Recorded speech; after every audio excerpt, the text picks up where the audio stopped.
And so the Guardians of Desire comes to an end. I thought that was a well executed, fantastic finale for this specific arc of Berserk, of this beginning chapters of Berserk.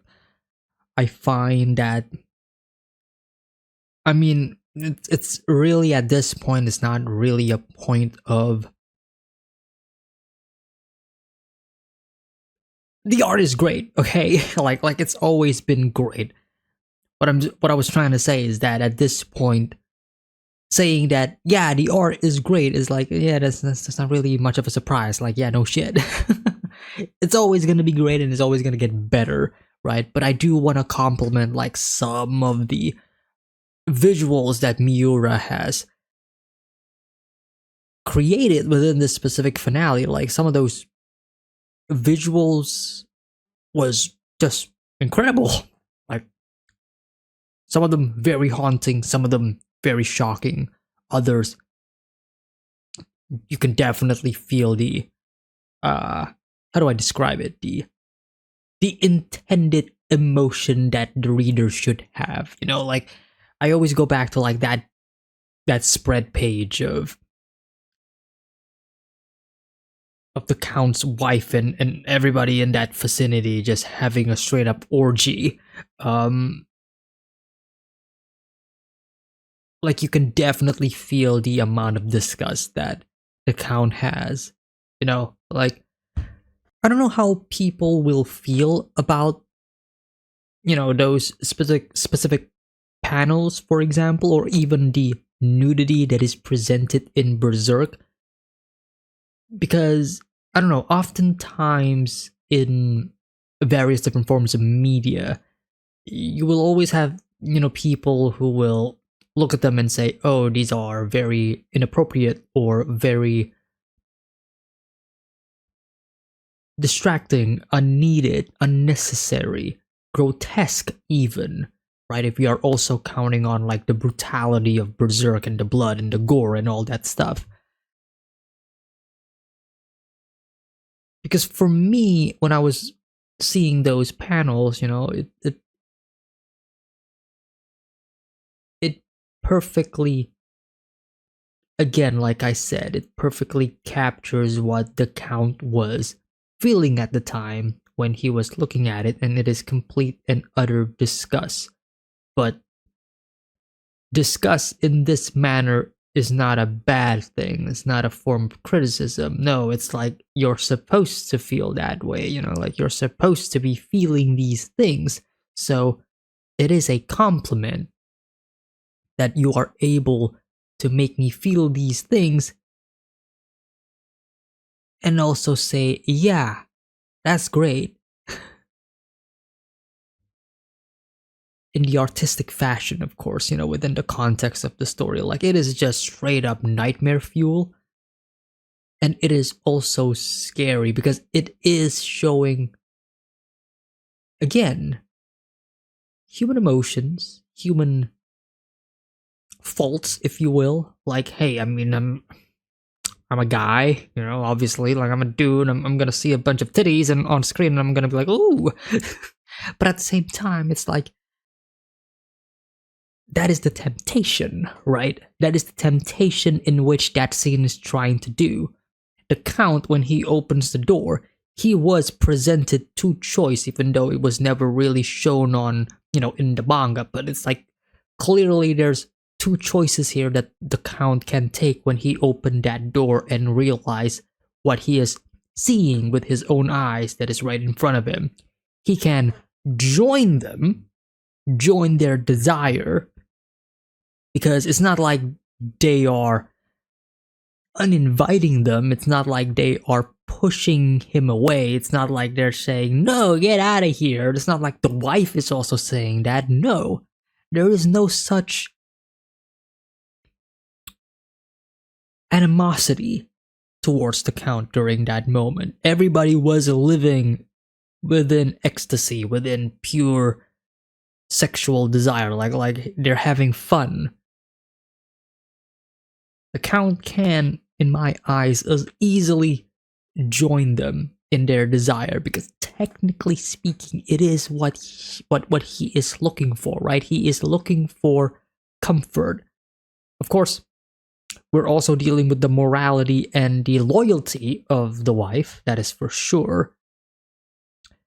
But it is that, again, like I said, the deepest desire, the deepest, darkest need or want in this case of a human. Like, a normal person could easily saw that and say, fuck it, I'm just gonna join in. The Count, on the other hand, chose the other option, which is to slay everybody else within that vicinity. Now, is that a good thing or is that a bad thing? That is a moral question, right? Where there is no right answer, and I'm not going to give an answer. The entire thing was it was very biblical in my own eyes, as somebody who has grown up on a Christian family and has, again, like has read the Bible and such. But it reminds me a lot of like many instances within the Bible, and I guess other sacred texts. Like, it's not just exclusive to the Bible. Like, these sorts of scenarios where the sins of mankind and them going down this dark path because it is the path of pleasure, right? You see that often, plenty of times. And of course, the image of the goat figure within that specific panel in Berserk is, I don't think it's much of a coincidence at this point, because usually goats and such are usually symbols of the devil and such in various different religions and in various different forms of media and belief. So it does have that biblical flair of, yeah, these are the people who are committing sin, right? They are the people who have abandoned their humanity, quote unquote, and has succumbed to desire and such. But then comes the question of, so is it an act of God? Because we are dealing with the themes of heresy, the themes of persecuting those who oppose our beliefs, right? That has been the thing for the Guardians of Desire since the beginning, especially since we meet the Count, right? That is how we are introduced to him, right? He was getting rid of the heretics, the undesirables, the people who are worshipping other beliefs or are not following our belief, right? And thus the Count ultimately slaying all of those people in that room could also be attributed to an act of, this is what God would do, this is punishment, this is the right thing. And yet it is far from it. It is far more nuanced than that. That is the act of a person who felt betrayed, and he is lashing out his entire anger towards them. I mentioned this during the reaction, that at that point I wasn't sure how to feel about the Count, because on one hand the Count has done so many terrible things that the manga has already laid out in previous chapters, like, hey, you're supposed to be hating this guy. And even still, in the previous chapter before this part, when we saw the Count and Theresia and their relationship and how the Count treats Theresia, a part of me still feels like, while the Count still has some inkling of attachment, human attachment in that regard, right? Actual human love and kindness to his daughter, would that negate everything that he has done? No, he has done a lot of fucked up things, and things that are most definitely unforgivable, right? But we always assume that what he has done is because of his rage and his anger and of course his pact with the devil. But now we're seeing more and more of his backstory. We see how he became this way. We see how his wife pretty much betrayed him. Now we don't know what truly happened to the wife, though. Because we are only seeing it through the lens of the Count, right? We don't know what exactly happened to her. Could she also have succumbed to desire? As I've said before, there are this is a trope when it comes to stories of, you know, the soldier coming back home and then realizing that the mistress or the wife or the loved one having an affair with another person because they are, of course, you know, they haven't been in such a relationship for a long time, and the idea that their loved ones may have probably died at war and such, you know, like all of these tropes that are present in various different forms of fiction and storytelling, and I guess, unfortunately, in real life as well. Uh,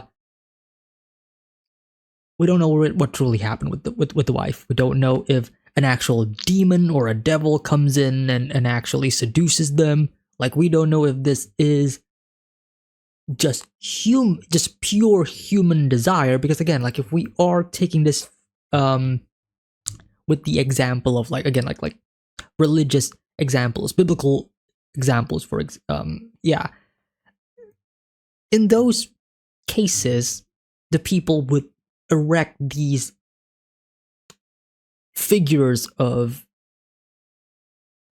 gods by themselves, as in they felt like they are abandoned by the real god, and then they build out their own version of their gods, and then they worship those gods instead, right? It is still their doing, right? But here we are dealing with something else, right? Obviously, we are dealing within a world where demons exist, and they can come in and they can do whatever they want, and they can manipulate people if they so choose, right? So we don't know. We don't know if this is just actually the wife being a piece of shit, or if that goat is actually like a device or an object that is imbued within devilry or whatever, and it is actually controlling their desires or heightening their desires to the point where they lose any common sense, to the point where, yep, I'm gonna be surrendering to my desires, I'm gonna take off my clothes, I'm gonna fuck everybody, and I'm gonna be living peacefully and happily, you know, like we don't know. And we still don't know, because the manga has never really shown that. We are only shown through the lens of the count, and I think that is the point, right? We're trying to judge other people through the lens of a single person. Usually that is very one-sided, right? But ultimately it is building a narrative, and that's fine. We're building the narrative that the count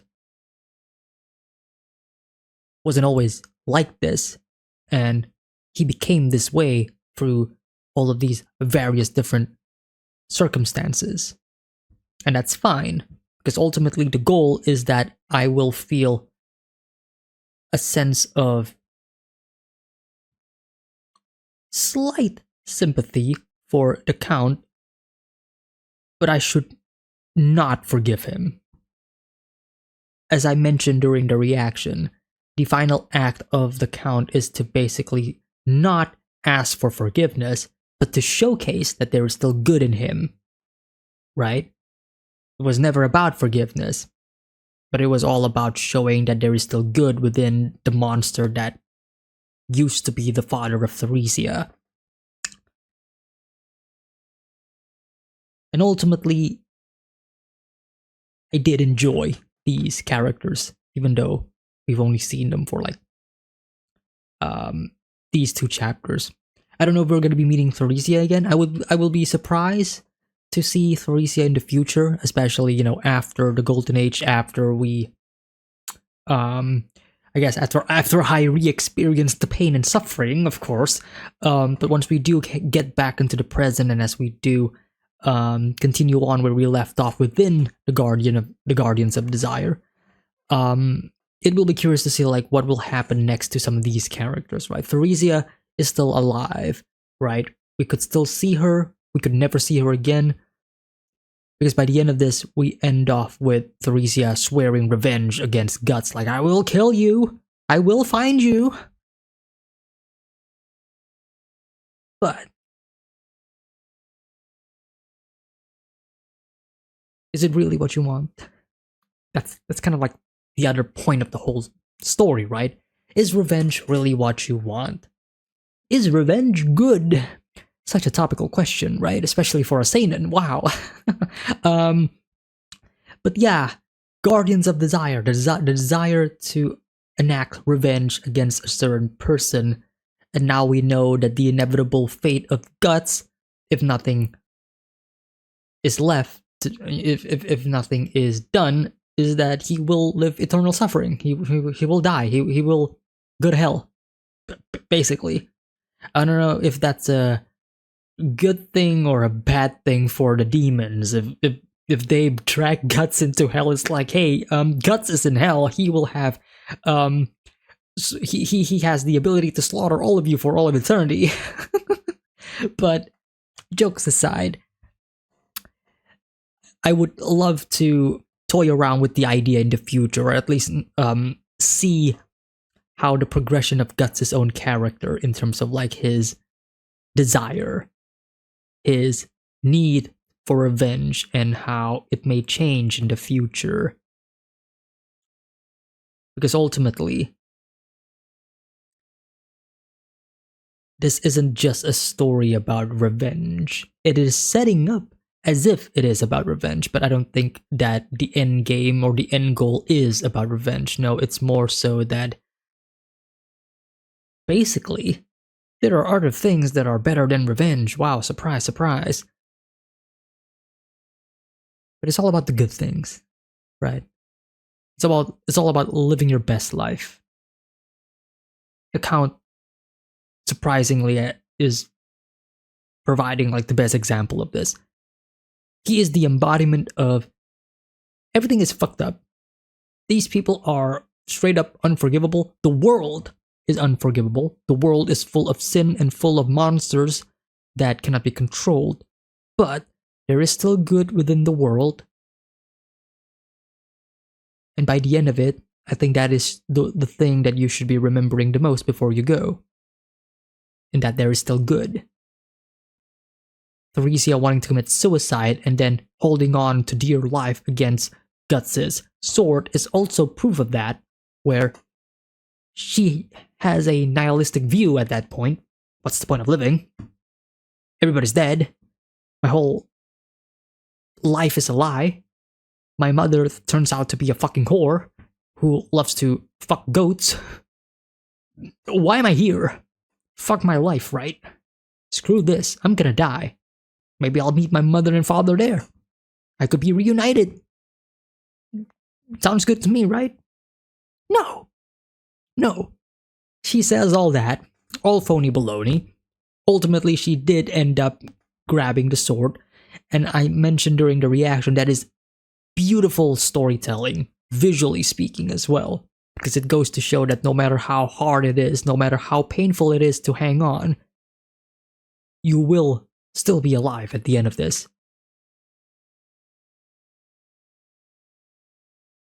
It's the message of you can live through so many pain and suffering, and while I know that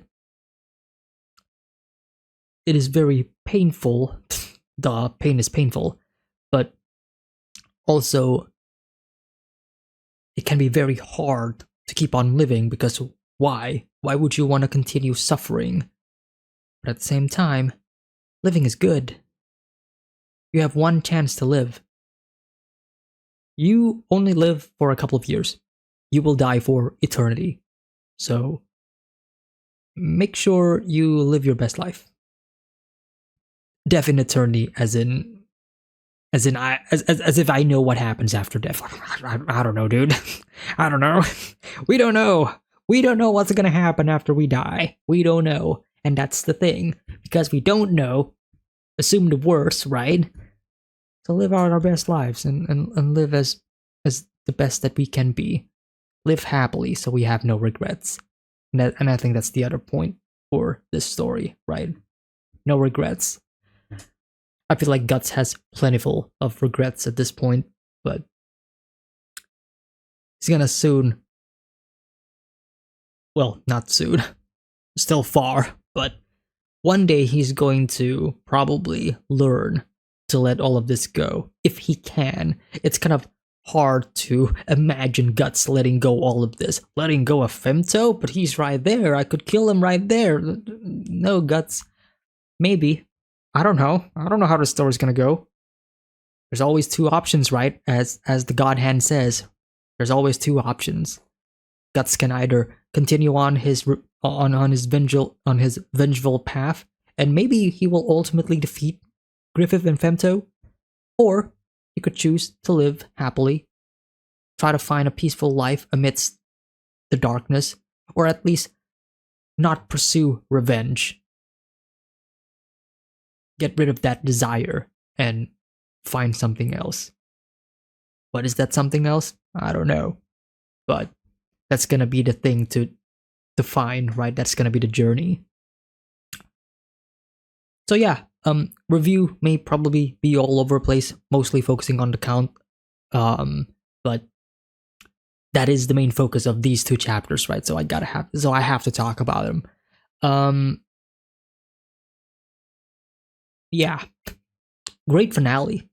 Honestly, great finale. I cannot wait for the next chapters of Berserk, which will be the Golden Age. The next video, the next part of my journey with Berserk will be the start of the Golden Age arc, so that will be interesting because, as I said, I have seen the Golden Age arc films, I have consumed bits and pieces of the Golden Age, the Berserk anime from the 90s, so I do have an inkling of an idea of what to expect, but obviously, it's not like they showed everything within those adaptations. No, there's a lot of things that they definitely omitted. There's a lot of things that probably has different contexts and such, and that is what I am keen to know. That is what I am keen to look at.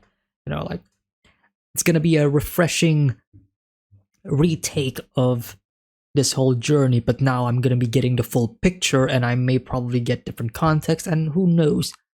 It'll probably lead to very interesting discussions. So thank you all so much for watching this review portion of this video, of this, of Berserk. I'm sure there's plenty of things that I haven't really talked about or touched upon during this review. Maybe I touched upon it a bit during the reaction portion, and that's probably why I didn't really touch upon it further within this discussion. But let me know your thoughts in the comment section below, so we can discuss this even further if you want to. But that's pretty much it. So enjoy the rest of the video, but before you do, don't forget to hit like, subscribe if you haven't already, share the video. Early access is available on the Patreon, links also in the description below. And yeah, enjoy my reaction to the Guardians of Desire. Alright, we continue our journey with Berserk. The aftermath after we got sucked into whatever that place was at the last time we read Berserk. Obviously, we met those people, I'll just put it that way. So, you see Puck looking up, everybody's looking up. Giant, massive storm circling around the castle. Guardians of Desire, Chapter 5. And of course, we see the God Hands. Really, really cool. Really great visual. We see Puck, we see the princess, Guts right there. And of course, the one directly staring at Guts. Oh, that is a great shot right there. That is a power shot right there. You see that shot right there on the right side? Yeah, that's a power move right there. That's the God Hand, says Puck. Guts. Woo! Oh. Interesting. Okay, this is interesting because I was not expecting this. Guts flat out says and calls out Griffith. Because we know, at least I know, right? Because I know after this, we are gonna go into the Golden Age. and that is where we are going to be meeting Griffith for the first time. And if you are somebody who has consumed Berserk through the Golden Age arcs, whether it is the anime 90s version or the movies, which is how I consumed them first time, Griffith becoming a part of the God Hands comes as a surprise, right? Because that is how those movies and how the anime was structured, right? And even still, if you only, I would imagine if you only focus on how the Golden Age arc was structured, then it'll be a surprising holy shit what the F moment that Griffith turns into the God Hands. But we are already getting the reveal of that person being Griffith. Guts flats out just calls his name Griffith. The next panel is literally Guts looking at this figure, right? Indicating that this figure is Griffith, or the person that he calls Griffith, right? So it makes the experience of reading the Golden Age after this far more interesting, and it's vastly different. Because by then, you know who Griffith is. You know what he will become. So it's a matter of how he will turn out this way. So in a way, weirdly enough, I am now in a position similar to how manga readers first read Berserk, in a way, right? Because once I reach the Golden Age arc, is what I'm trying to say. Because once I reach the Golden Age arc, my knowledge, at least the knowledge of like the Eclipse and Griffith, will be the same as the knowledge of manga readers who have read it from the beginning. We know that Griffith will turn into one of the God Hands. That is interesting. I was not expecting this. Because I was expecting that the reveal that Griffith is this being to be in the Golden Age. That was what I was expecting. I was expecting that they're gonna keep the identity of this person a secret until the revelation that happens during the eclipse. I thought that was gonna be the case, but no. Interesting. Alright, moving on. Ooh. There are so many good shots of Griffith here. And that look on his face, that smile, that damn smile, and those damn eyes looking at him. Guts screaming, Griffith! Griffith? Who's Griffith? Says Puck.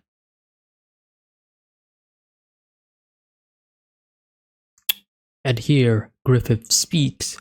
Still squirming around in your pitiful existence, I see. What did you say? Turns around. Wait!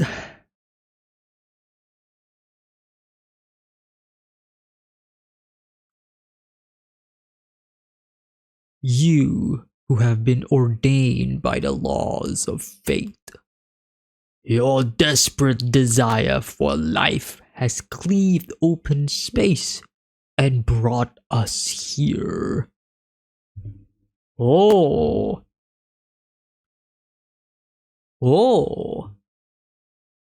The desperate desire for life has cleaved open and brought us here. So what? They were trapped? And now the gate is open, right? You see the swirl surrounding the castle. I think I remember seeing a similar image of that during the eclipse. Like there is a swirling storm surrounding them, and inside of that storm is the hellish scape that I witnessed. Archangel Void. Please, Grant me my wish. Take that man's life. Avenge me upon him, please. We can't do that. Why? Your desire, which has cleaved open space, is nothing more than an over-attachment to life and a fear of death. It's not based on any personal hatred for that man. We have come hither to grant you your deepest desire, you who have been ordained by the laws of fate. But that man, he's the one they call the Black Swordsman. The one who's destroyed so many apostles of the Godhead. You should consider him a hated enemy. Enemy? Oh ho ho, everybody laughs. A few worthless servants killed is inconsequential to us. Immediately setting up like the difference in power, like gods may kill hundreds, thousands of them. Doesn't matter. Does not matter. Black Swordsman, you say?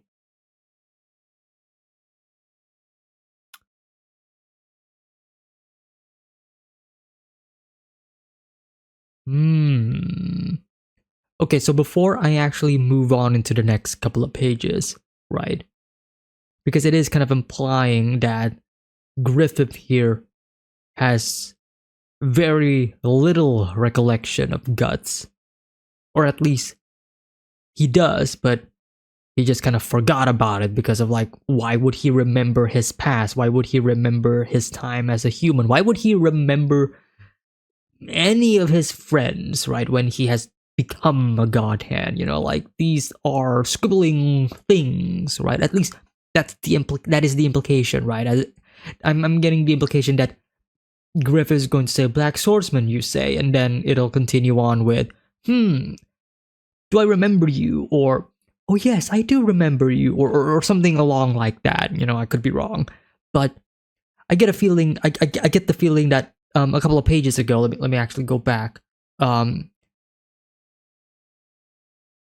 This line, when Griffith is staying still, squirming around in your pitiful existence, I see it's not actually directed at Guts. No. It's not actually directed at him at all. No, it's directed towards the Count. And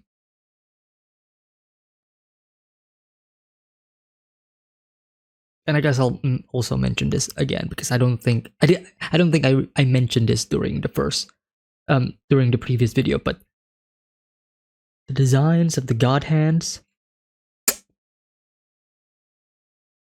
incredible design, each showcasing like their own personality like perfectly, you know, like you can tell like which one embodies certain, I guess, sins, if you will, right?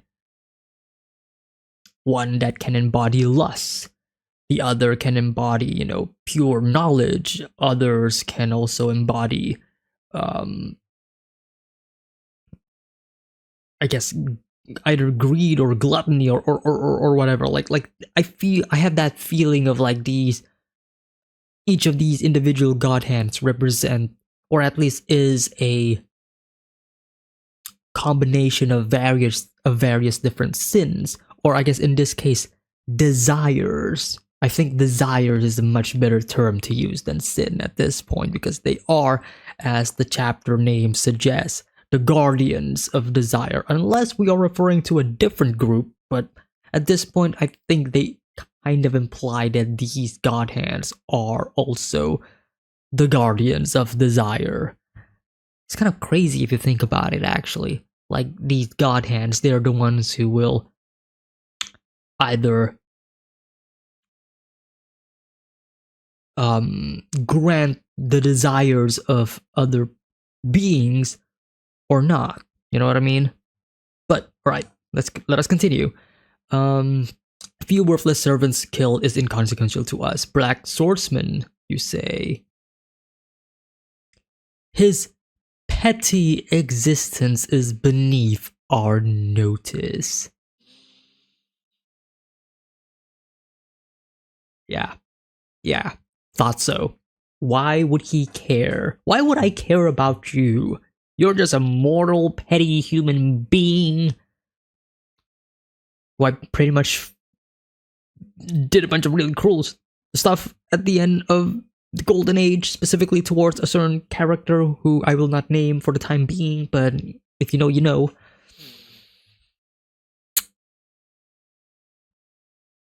And Guts stands up. Oh my god, look at him.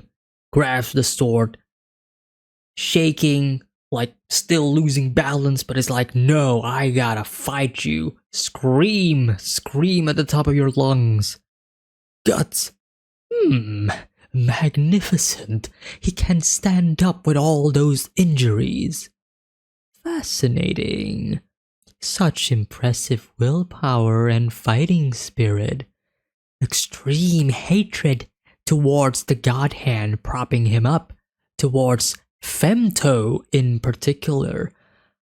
Ah, right. I think I kind of remember that name, or at least I think I've read or heard about it in some instances in regards to Berserk. Yeah. Femto. Yeah, I think that's the name that they gave Griffith when he was reborn. Right. Couple of things I think I'm starting to remember in regards to like some of the events of the Golden Age. Again, like I remember plenty of the moments, plenty of the things that happened in the Golden Age, but not like specifically in its entirety.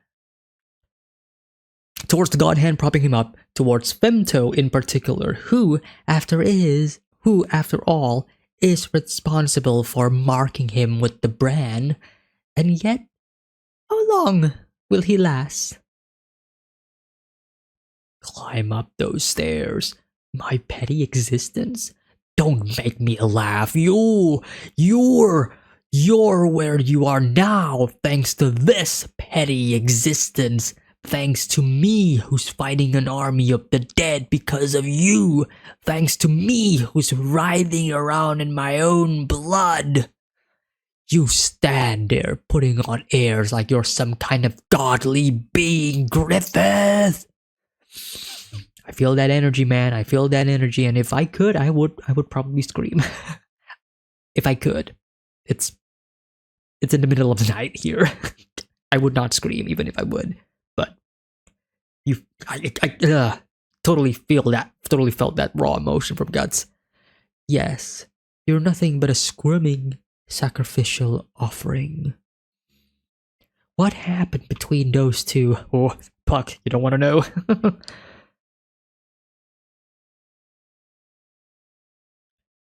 I love the visual of Griffith, or I guess Femto, sitting at the top of the stairs, right? Standing amongst the gods.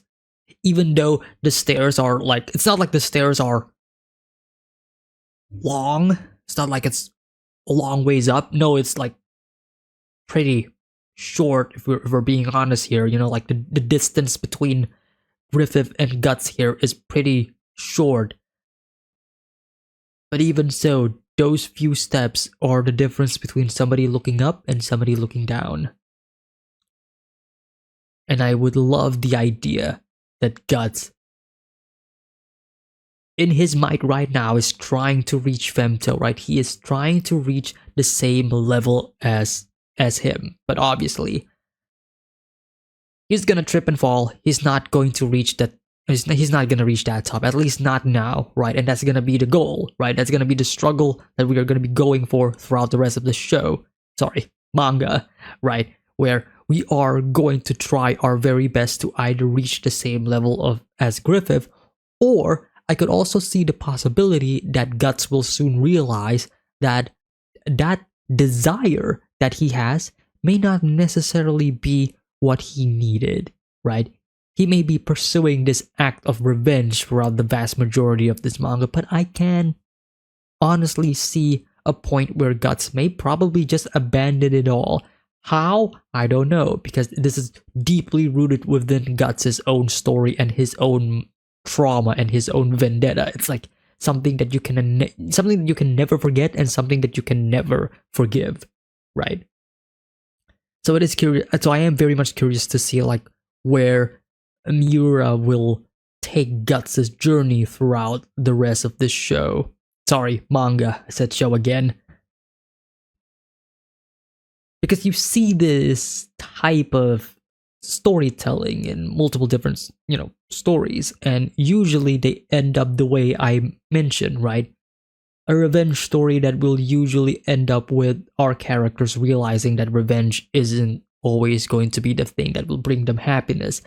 Perhaps they will find happiness along the way, and they will realize that they would rather spend their times here within the happiness that they have created, other than or rather than go forward and keep going for that for that revenge story that they've been clamoring for. Again, who am I to say? Like, we're still pretty early on within the story, but those are the two possibilities that I can see. So, continuing on, Guts trying to reach Femto. The mark. Oh, he was very, very close there. He was very close. Guts! Fool. Don't you know that your brand responds to demon kind and causes you pain? For lesser demons, you might feel little more than a needle prick, but the greater the demon, the greater the response, increasing your pain without end. And if that demon is too great, the pain might even kill you. That is as far as you go. Fuck me. This is incredible. Considering we know like the history behind these two, because Griffith is just straight up just standing here, right? He is just standing here. He's not really moving. He is power standing right here. He is just standing right there like, oh, you want to fight me? You want to fight me? I am a god. You are a mortal. You have no power here.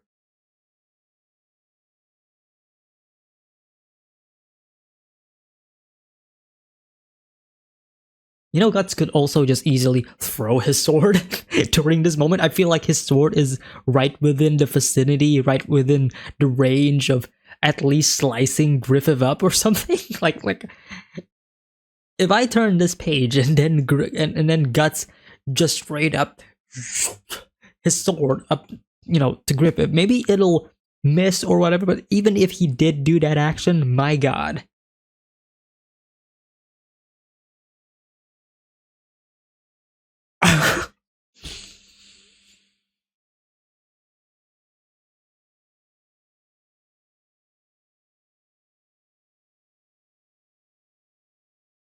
He went for it.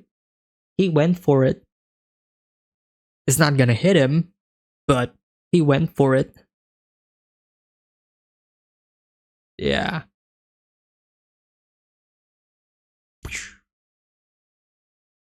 Just like a fly.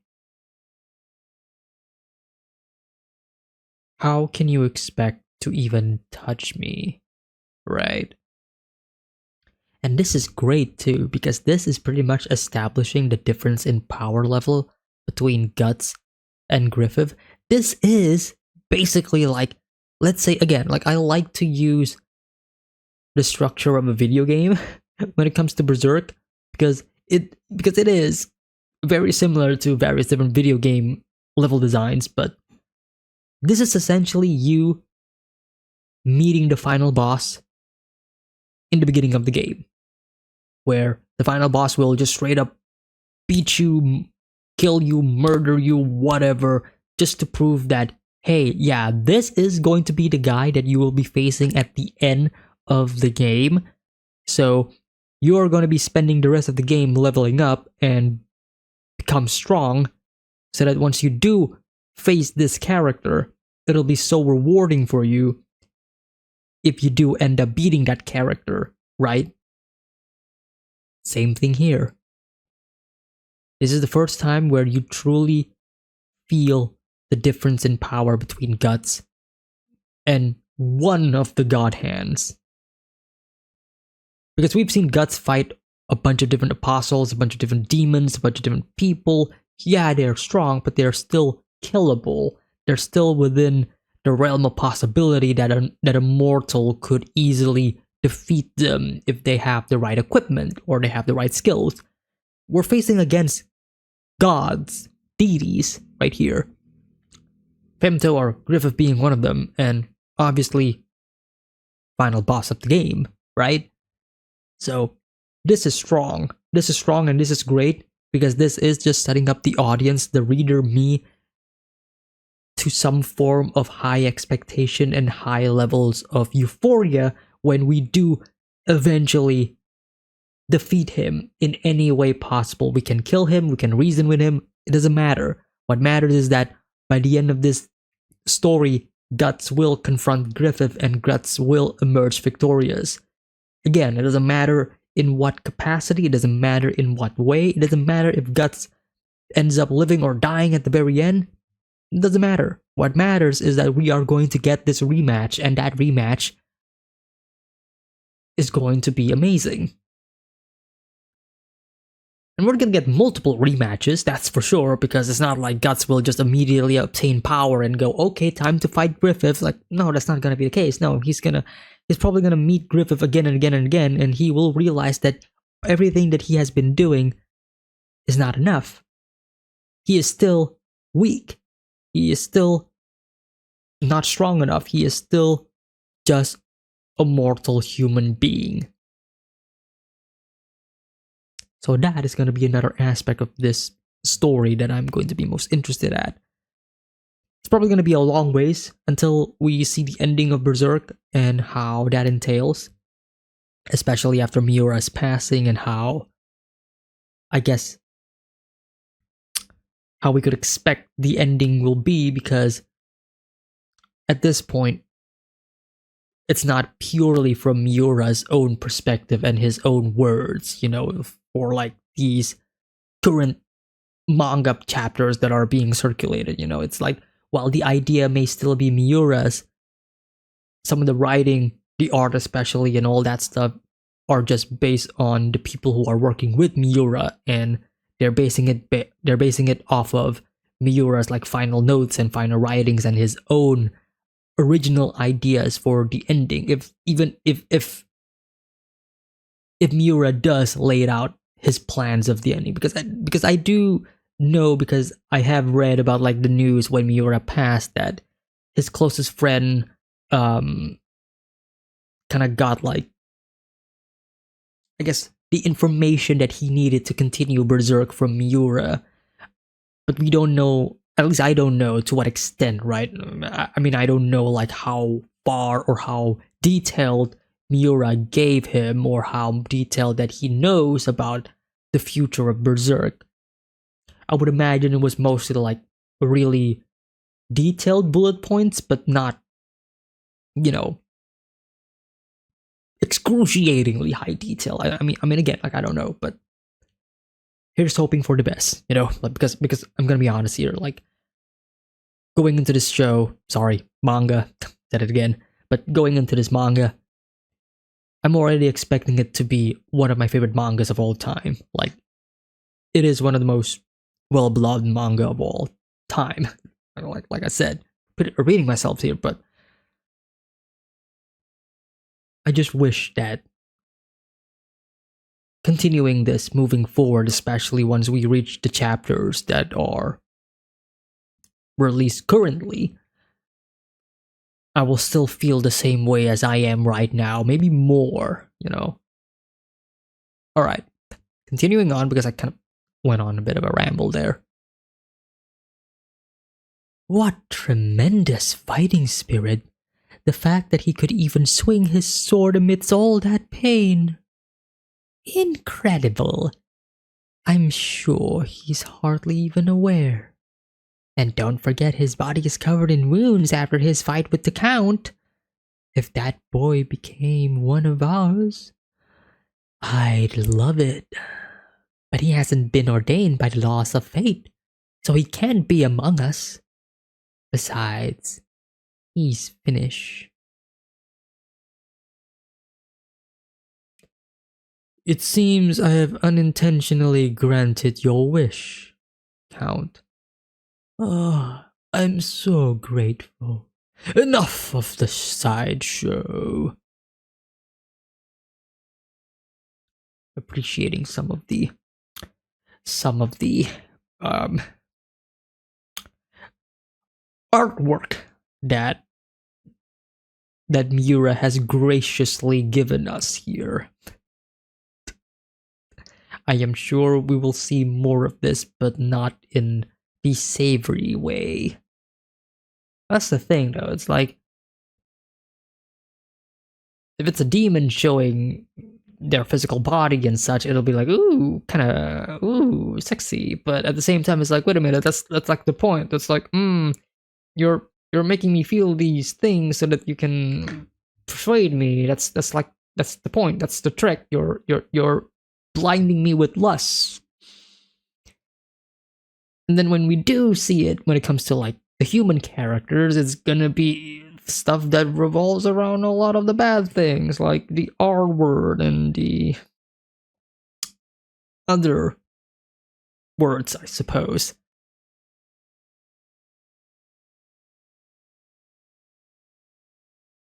It is time to perform the invocation of doom. Oh, that panel is great. Count a sacrifice. For that, you can use the Black Swordsman. Well, we know where this is going. The Count is going to choose the daughter.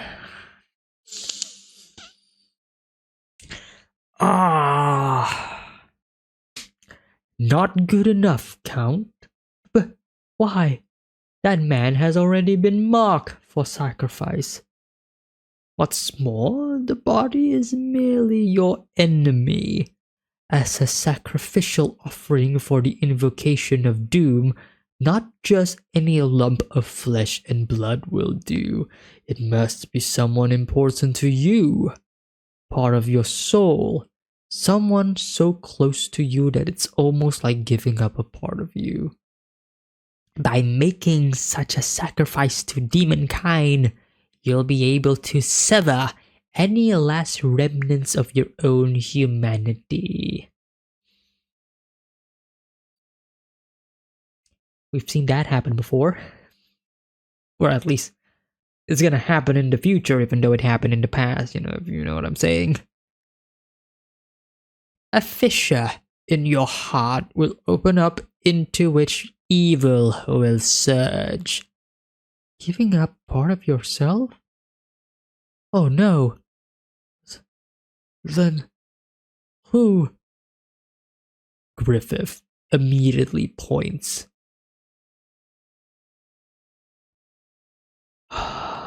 This will be interesting. This will, because this will either because of course there's two possibilities here, right? The first is that the Count will refuse and that his love for his daughter triumphs overall, because we have seen that throughout the previous chapters, right? The Count may be evil and all, but he's doing it for his daughter. We have seen him snap back into, I guess, father mode whenever the daughter is within his vicinity, right?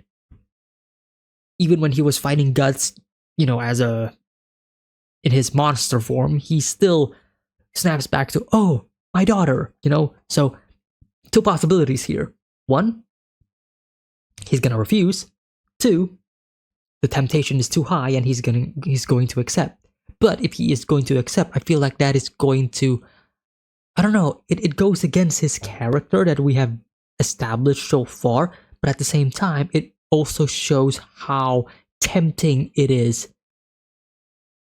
to choose this, because we have already seen this happen before. Like I said, technically speaking, we have not seen this happen before in the manga, but again, future knowledge, we have seen this happen before. Griffith has stripped away all of his humanity in favor of becoming a part of the God Hand, right?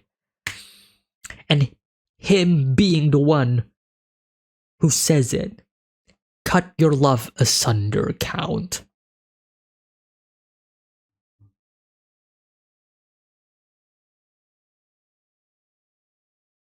Oh, wait, please. Hmm.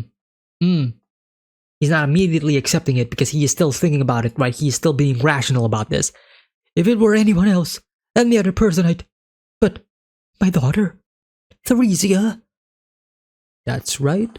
Any other person would be meaningless, Count. Don't be so upset. Just do what you did last time. Last time?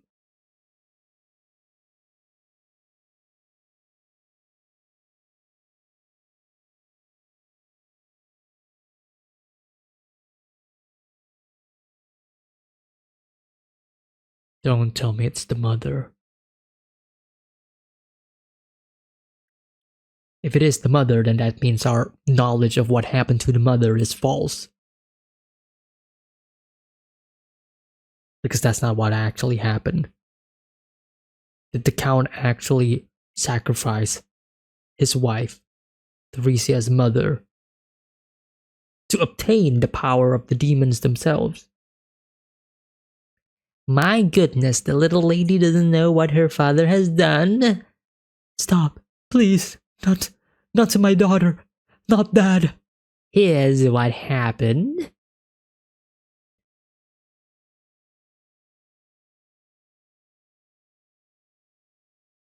Just open time and space for a little look-see. This was the Count 7 years ago. A bit more trim, I might add. And behold, it's you and your mother.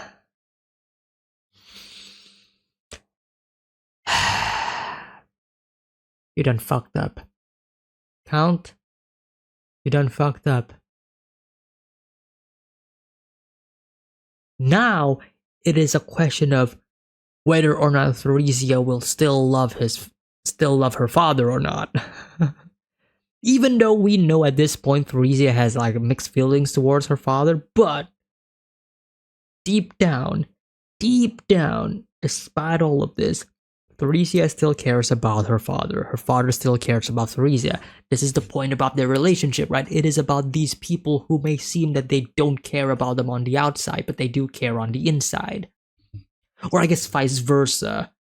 Theresia may seem that she does not care about her father on the outside, but she definitely cares about him on the inside, right? As shown by her grotesque reactions to seeing her father, right? Those are external emotions being thrown in, but deep down, like I said, she still has feelings for her father.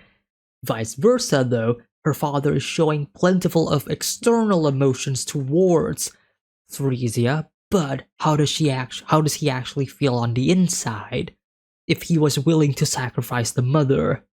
Again, if he did actually sacrifice her mother, but at this point it's like pretty obvious, you know, like it's where this is going, right? A noble man and his beautiful, virtuous wife, a family, the very picture of happiness. As it would seem. Stop! Please! At the time, the land was overrun by pagans. In an attempt to destroy the heretics, the Count hunted them down throughout his kingdom. Hence, he was often away from the castle. But one day, exhausted from a long, harsh heretic hunting campaign, the Count rushed back to the arms of his beloved wife and daughter in order to soothe his soul. Stop! Stop! And that's when it happened. Okay. It may not actually go the way I thought it would. What could actually happen? What if, what if the mother was actually having an affair? That could also be a possibility. The mother could be having an affair with somebody else, and that's why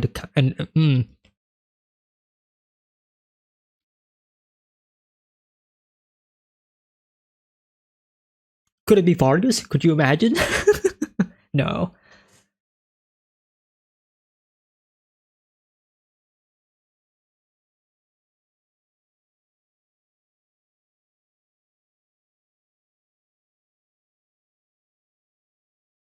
Well, this is kind of worse than an affair. Holy shit. Guardians of Desire. This. Pure desire, pure lust. Holy shit. That's the mother right there.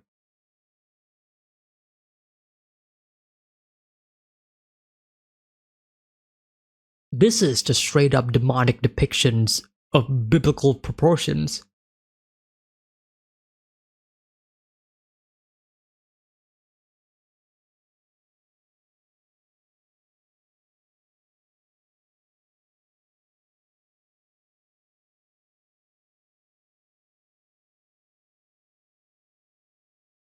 I am just mesmerized. Not in the lustful way, but in the shocking revelation that I'm just looking at right here.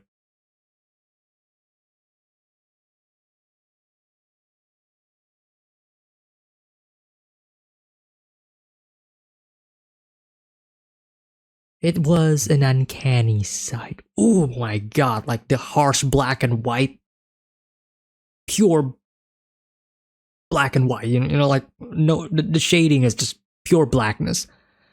It was an uncanny sight.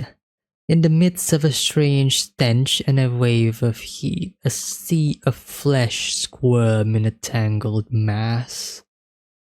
Towering above it all was the statue of a grotesque god with the head of a goat.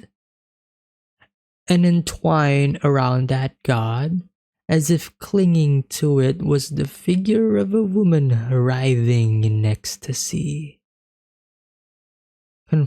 contorting her face in pleasure. It was the figure of the woman he loved above all else.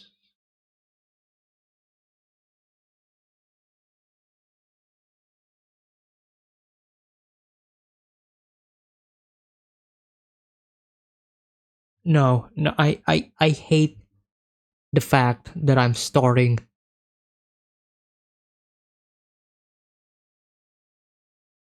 I mean, no, no, no, no, no, no. That I do feel sorry for the count. I was about to say that I felt wrong that now I'm on the side of the count. Obviously, the count has done terrible things, and I shouldn't be at the side of the count. But it's just the fact that, yeah, I can kind of understand why the count may do the things that I think he will do next if he sees this.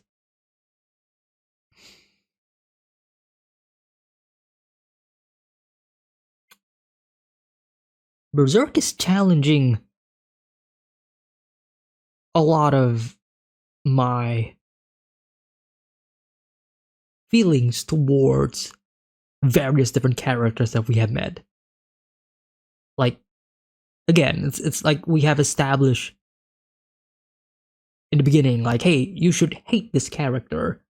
And I did hate the character. And then the more we learn about the character, obviously, there's more nuance to it. But I would still say that, no, no, no, no, no, he's still a bad guy, but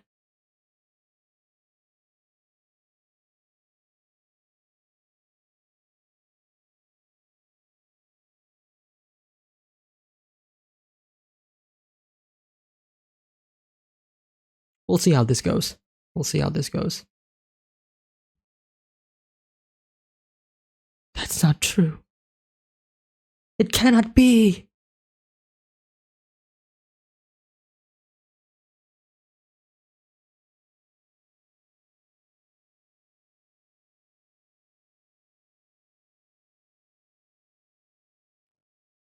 The look on his face.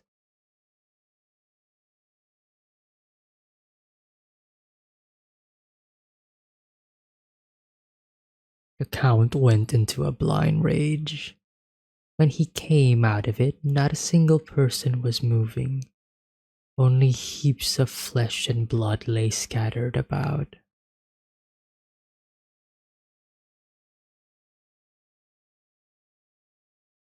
Fuck.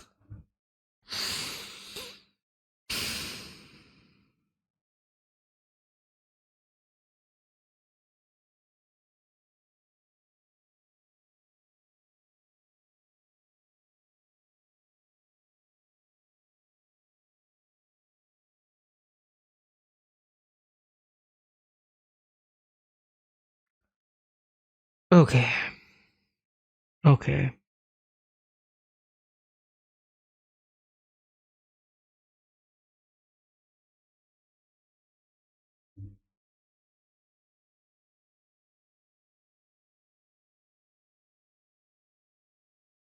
Oh.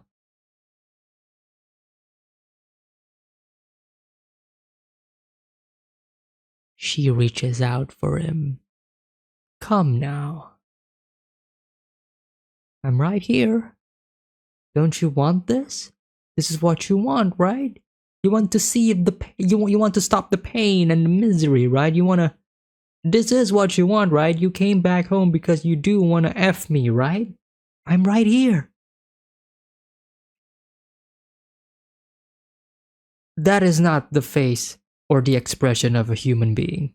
That is the face and the expression of somebody who has been possessed by the devil. That or no, no, no. There is no or. If you are in this position, you would not be making that sort of facial expression right here on the right page. This, on the other hand, the expression of the count, 100% would be something that a person would make. That's right. You couldn't do it. You couldn't cut away half of yourself. And seeing the triumphant, knowing smile of your betrayer drove you to the depths of despair. You decided to end your own life to escape that despair. However, your despair itself, the beholid, was part of the wheel of fate.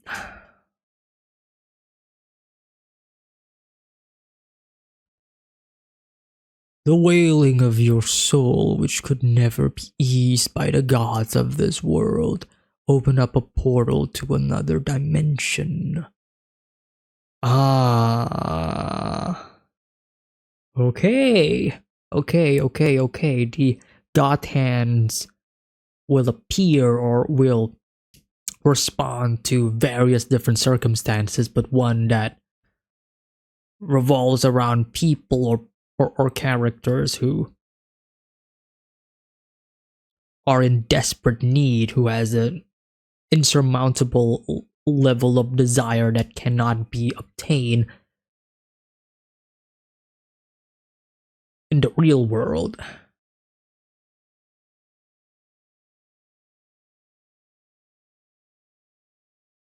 And you said, are you gods or messengers from hell? It makes no difference. Whatever you are, save me from my suffering. If you do, I'll give you anything. And we promised you that we would make you into a supernatural being who would never know sorrow or despair.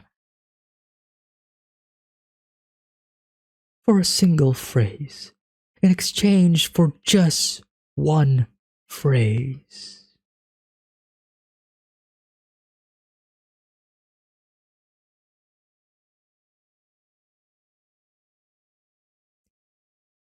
He was unable to kill his wife, and so he let the god hands do it instead by marking her with the brand.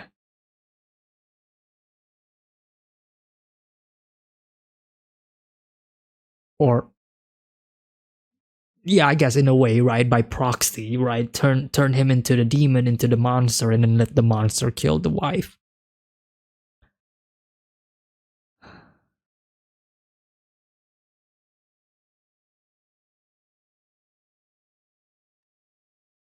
Yes, indeed. You said it. I offer this woman for sacrifice.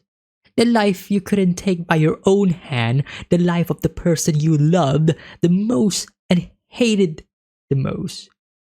Sorry, I worded that. I said that kind of wrong. The life of the person you loved the most and hated the most. You gave it to us so that you could bury your fragile human heart.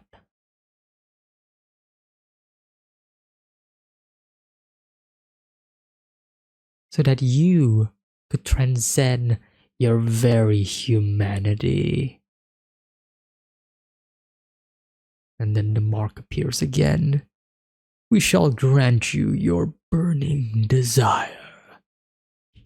Come on, come on, come on, come on. That is not the face of somebody who wants this. Come on, dude. Come on.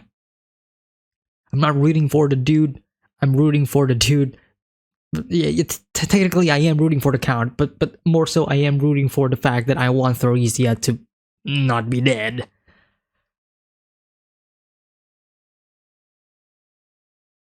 Theresia!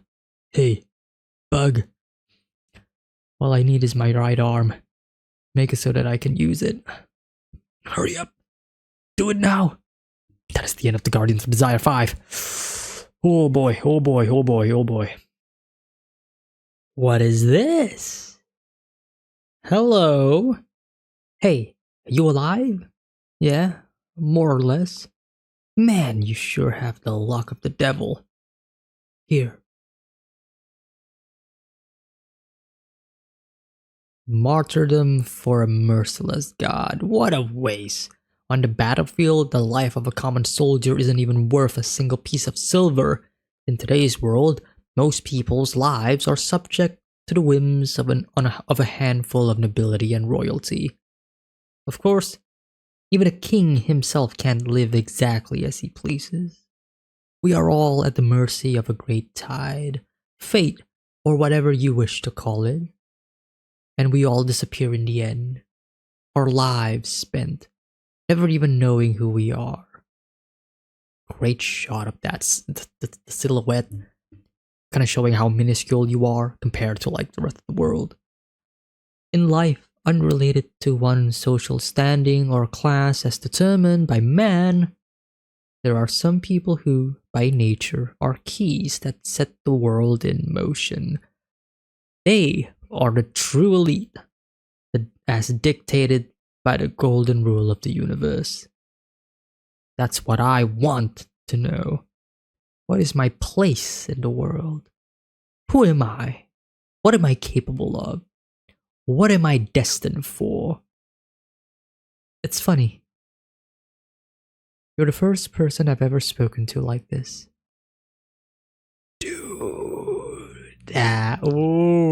That's the smile from the beginning, and that smile that we saw.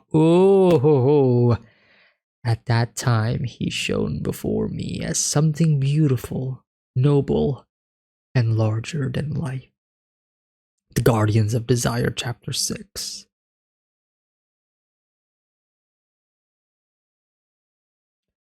Come now, speak it. Do you wish to offer this girl as a sacrifice to demonkind or not? He is reluctant, man. He is reluctant. He doesn't want it. He doesn't want it. Theresia, what are you waiting for? Get over here now. Or else your precious friend's gonna get branded with one of these things. If you don't want that to happen, hurry up and heal my arm. That's what you're good at for, isn't it? I'm beneath your notice, huh? This petty existence beneath your notice? Which is to his advantage, right? If Femto, if all the God Hand don't really care for Guts, then Guts can kind of basically do whatever he wants at this point because they're not really focusing on him. What's wrong, Count? Why are you hesitating? Theresia. If you keep this up, before you know it, your life will snuff out. You already belong to us. Even after you die, don't think you'll be resting in peace in the afterworld. Behold, Count.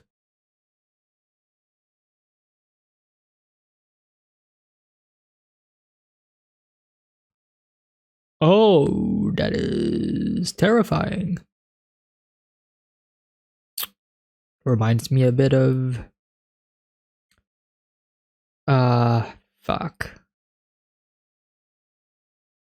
The imagery reminds me a bit of Hercules, specifically on like um Hades' place. If you know, you know. The Disney movie. What is it? It's enormous, an endless swirl of consciousness? Endless and evil, as if all the evil in the world were gathered here.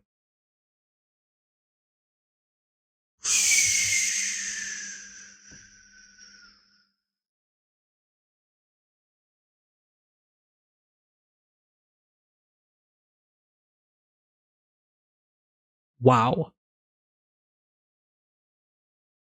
That's all I'm gonna say. Wow.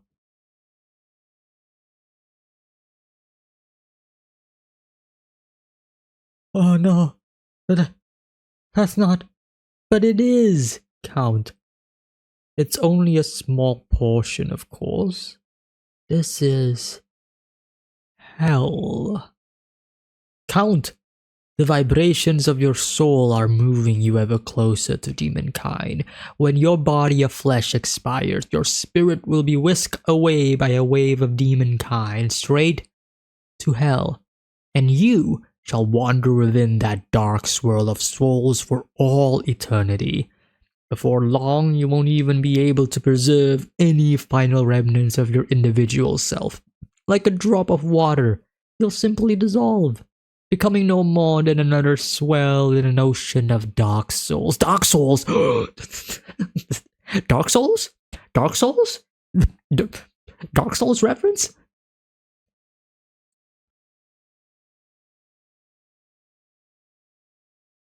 Technically, of course, Dark Souls is kind of inspired heavily by Miura's art and Berserk. Like that is not a surprise. That's the fate of those who get caught up with demonkind. Caught up with demonkind?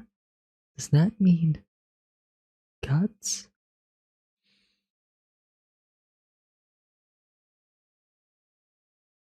Oh, the inevitability. Which makes what I said before far more waitful, because if this is the end that Guts will meet no matter what he does, then what is better for his life? Should he continue on his path of revenge, trying to defeat Femto, kill Femto, in the hopes that perhaps maybe all of this may be avoided, or if this is truly inevitable and the prospect of fighting against Griffith or Femto is impossible and pointless, then would it be better for Guts to just spend the rest of his life in peace trying to find the good before suffering eternal pain? Right? Count. Only two paths remain open to you. Be reborn, living among demons and continuing your existence among demonkind, or have that existence absorbed by demonkind and reverted to nothingness. Just one single phrase. I offer you my daughter for sacrifice. That's all you have to say. And then your daughter will be branded. The child will then belong to demonkind. Speak it. One phrase. Just one single phrase.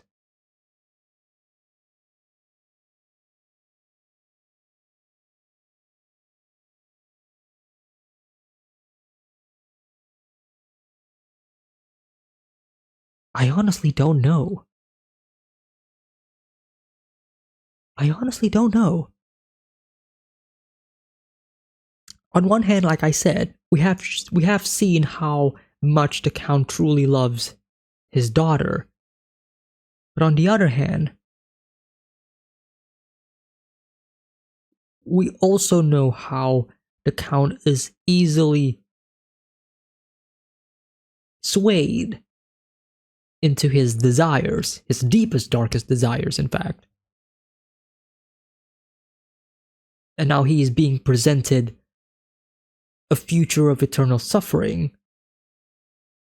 Would the Count be selfish enough to sacrifice her daughter in order to save himself? Or is his love for daughter too strong and overcomes all of this, and it will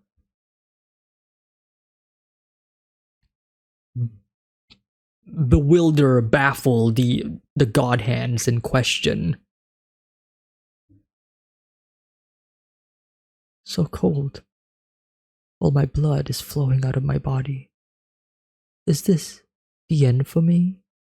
Only to die as some carved up monster, wretched and horrible, only to be sucked into that vortex for all eternity? No. No. I don't want to die.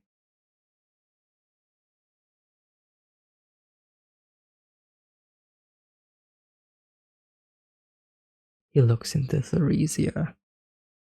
Father. As he cries.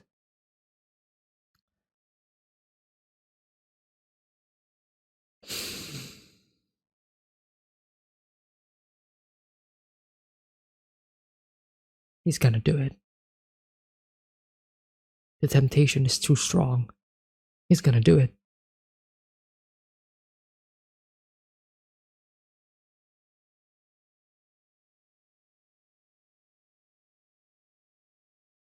Oh.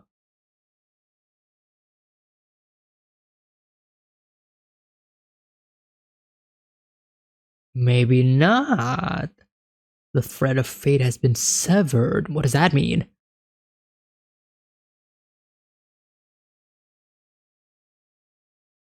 Does that mean that the brand that he was about to give to Theresia has been poof? Is that what I'm looking at here? Because Theresia isn't like holding her body or anything as if the brand just got branded. You know, it's not like she's being branded right now, because obviously that would hurt, right? No, instead the brand that was right in front of her got... The love for her daughter is actually strong enough for him to actually refuse. Because he sees the daughter, and then he sees the family that he once had. The family that he loved, his past self, his human self. And now the vortex comes. And it's about to take him. Holy shit, the Count actually did it. The Count actually refused the call. And he ultimately did not sacrifice his daughter. Wow. Wow.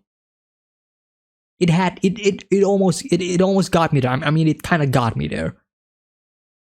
Because I honestly thought that the Count will actually forgo his love for his daughter. No, he did not. This shows that there is hope. This shows that there is a chance for these people to redeem themselves. The possibility exists.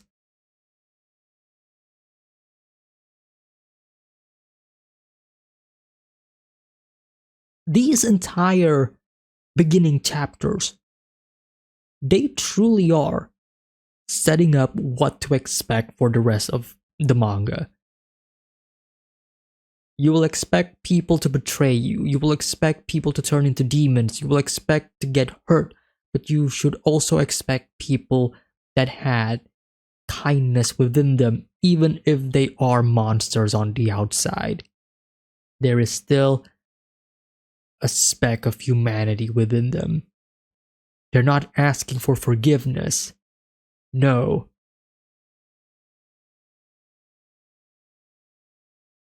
They just want you to know that deep down there is still humanity within them. There is still good in them. Because that is essentially what is happening to the Count here. The Count is being dragged by these dead, right? The vortex. The Count isn't saying stuff like, forgive me, Theresia, and such. No. He's smiling. The Count is smiling, and then he gets dragged.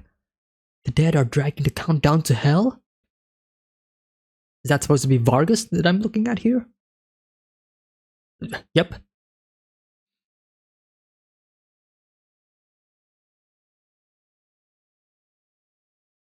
Off he goes. And as he's being dragged, the physical form that is being dragged is, of course, the human form. Theresia, father. Here we go. Here we go. Now he's actually going to be. Final words?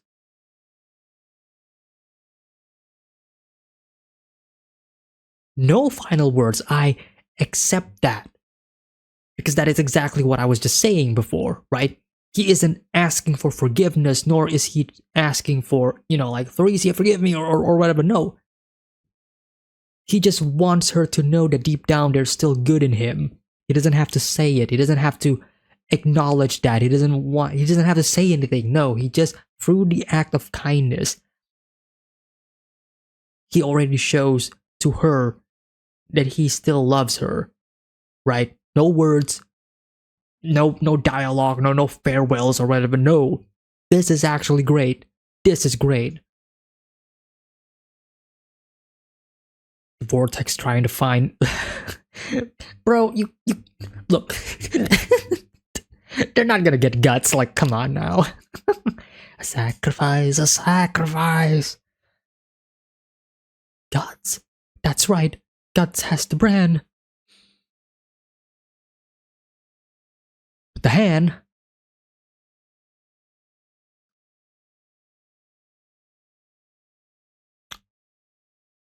The cannon hand is, of course. Of course, of course.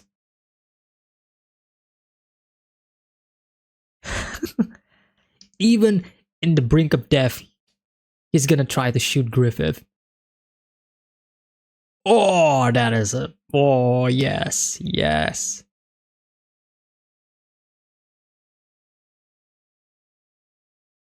Alright, let's see what happens.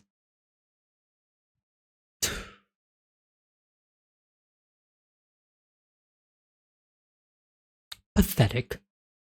Absolutely pathetic. You mortal being who is far lesser than me. You think your silly contraption of gunpowder could scratch me? Wow.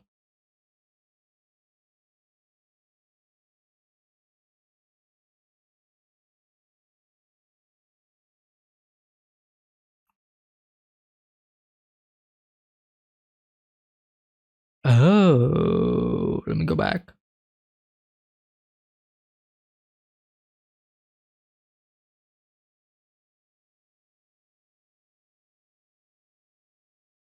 Yeah, okay. So Guts shooting it releases the people who are grabbing him. Okay. And that's why he's in the ground. I thought for a second that perhaps Griffith let him be this way, like let him not be taken away because, like reasons, but no. It was just that Guts shooting the gun. Alright.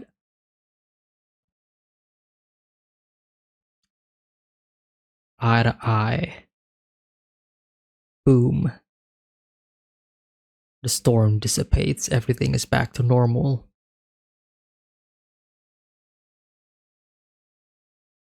The Behelit. Right there. We are back.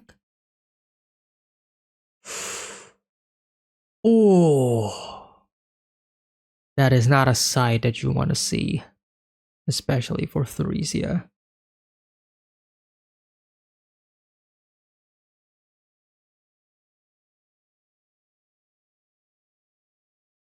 His last dying expression is regret. The Count, I mean. Look at that face.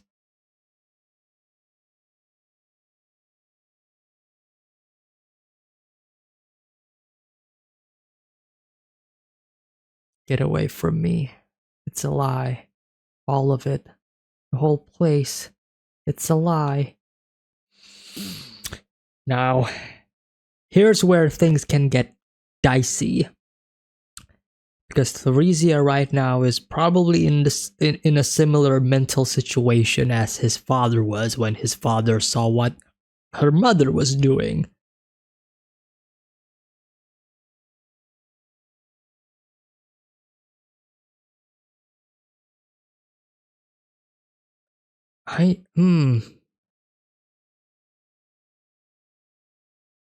We could pull up a twist where Theresia ends up calling the God Hands and they grant her desires, and we're going to end up fighting Theresia in the future, because I'm kind of surprised that Theresia is still alive, but I guess that's like the point, right? It's the point that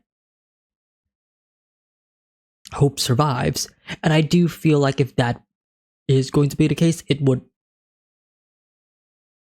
I don't know, the Count's sacrifice would be in vain, you know? Like the Count has already sacrificed his love in order for Theresia to stay alive. So if Theresia ends up succumbing to her desires and such and make deals that, let's say, are unsavory, it's, I don't know, it's like going against the final wishes of the father, which is the last good thing that the father, the Count, has shown throughout his entire life. All of it, the whole place, it's a lie. Take me back to my room. I want to go back to my room. I don't want to be here. Get me out of here. Yeah, if I have to stay here in this place, I'd rather be dead. Don't you say that. Guts coming in. Come on. Let's get the emotional pep talk here. Come on. Guts should know better. I mean, we know what Guts has experienced, right? He's kind of an expert in this regard, you know what I mean? Like, this would be a great time for Guts to say any inspirational words or words of encouragement for Theresia, like, hey man, this ain't the worst that this world can offer. Or say that. Guts, Guts didn't really mean this, but there's nuance to his wording here, but go ahead. Kill yourself. But you know, if you say that, it even comes as a shock for Theresia, like, wait, what? Really? Let me think about this. Get slapped by Pug. That's so heartless, Guts. Don't you understand in the least what Theresia has just been through? Alright then. Why not just die? Just give up. If it's that bad. Here's the pep talk. Right? Here it is.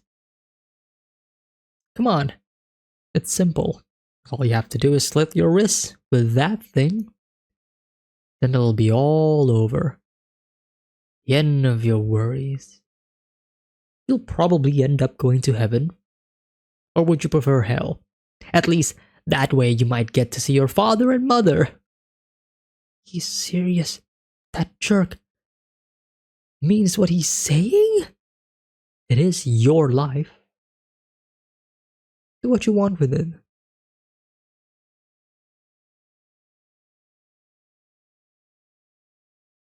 He's teaching him a lesson. He's teaching her a lesson, I mean.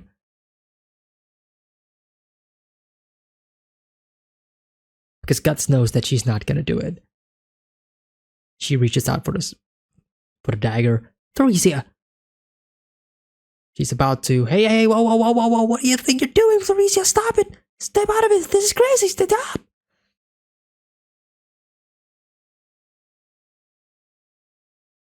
Okay, uncalled for. The floor collapses. All right.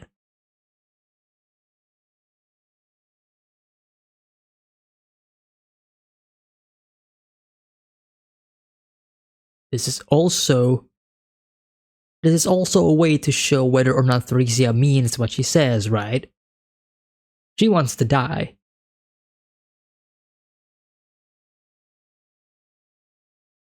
If she truly wants to die, she should not ask for help, nor should she try to find a ledge to grapple or such.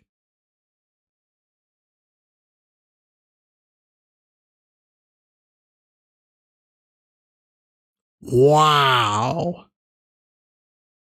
Wow. That is visual storytelling at its finest. She still has the desire to live. She grapples onto the sword. She fully knows that if she does grapple with the sword, that it will hurt her arms and hands, like tremendously. It will hurt her. But despite that hurt, despite that pain, despite that she will be scarred, she will still be alive.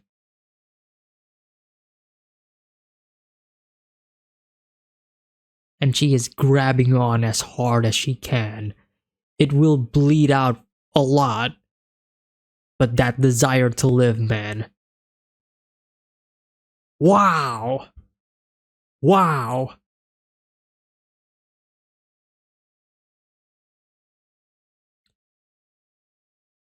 Swings her to safety. Theresia, are you alright? My god, that's terrible.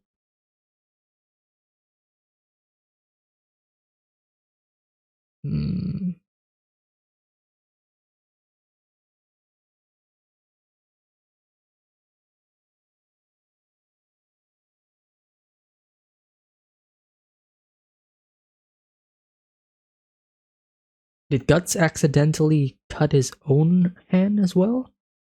When he's touching this sword?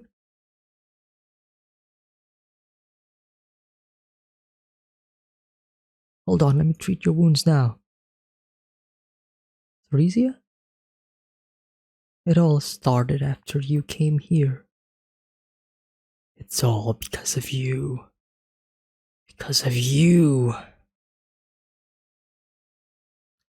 And here comes the rage and anger.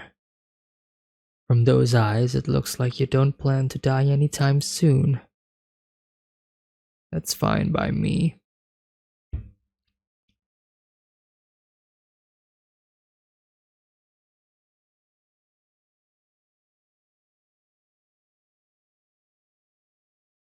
At the end of the day, all of this, at least this section, is about Theresia and her desire to live, right? The idea that she wants revenge against Guts and all that stuff, that's understandable. Like that's like fully understandable. She has to lash out her anger to someone, right?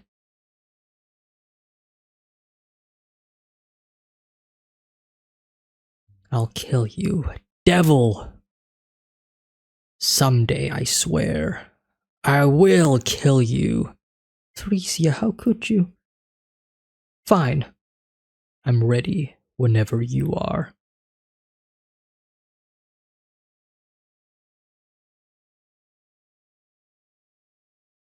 Hey, what up?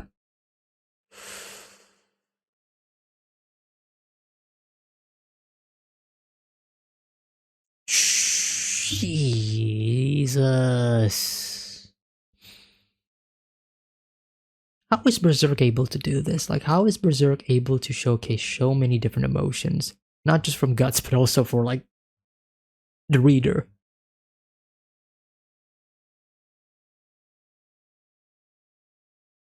I think this is the most that we have seen Guts look like this, as in showcasing this amount of like emotion and the sad expression in his face. I mean, he is straight up crying at this point, right? Obviously, we just witnessed Guts reunited with Griffith, and there's a lot of baggage at that point as well. But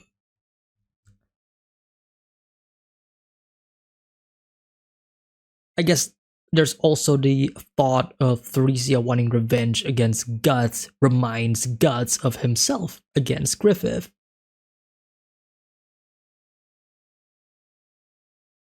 And how he knows how much of a pain it will be for Theresia if she continues down this path as well.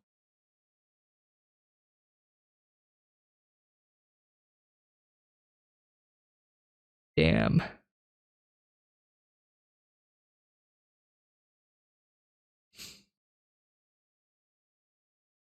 Guardians of Desire, Chapter 6. The end.